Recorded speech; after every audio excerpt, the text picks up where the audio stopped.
Three-digit misery is just part of August in the ArcLimis, but most times that's strictly the feels-like temperature, not the actual temperature. When the latter climbs that ladder, NBC 10 meteorologist Brian Briggs shows us how uncomfortable turns to dangerous quickly. How do we recognize we're in trouble, Brian? Well, there are certain symptoms, Gordon, that you need to check out, and we've been plagued with brutal heat over the last few days. But with the hottest day of the week still to come, people across the ArcLimis will need to keep the heat safety in mind. It was a sizzling summer day across the ArcLimis, a little more than what we're used to.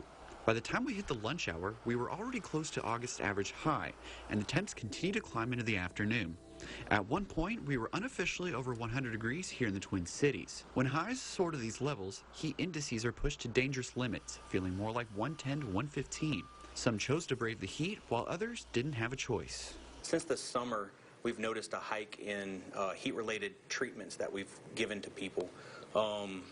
Probably 25 in the last month or so, as opposed to 2 months prior, we only had about 12 or 10. With this being said, it appears most are taking heat safety seriously. Now, despite the general uptick in heat-related illnesses through the summer months, paramedics say that so far through a heat wave, the number of calls have been fairly normal. This weekend was just as busy as we normally are. Pretty standard. Every day we kind of expect a certain number of calls, and that's about where we're at. And most of their calls do not involve those who frequently work outside. They're expecting it. They know what to do, and they tend to hydrate themselves properly. The population that we worry about is the elderly, the children, people that are diabetics. Make sure that they watch the sugar intake.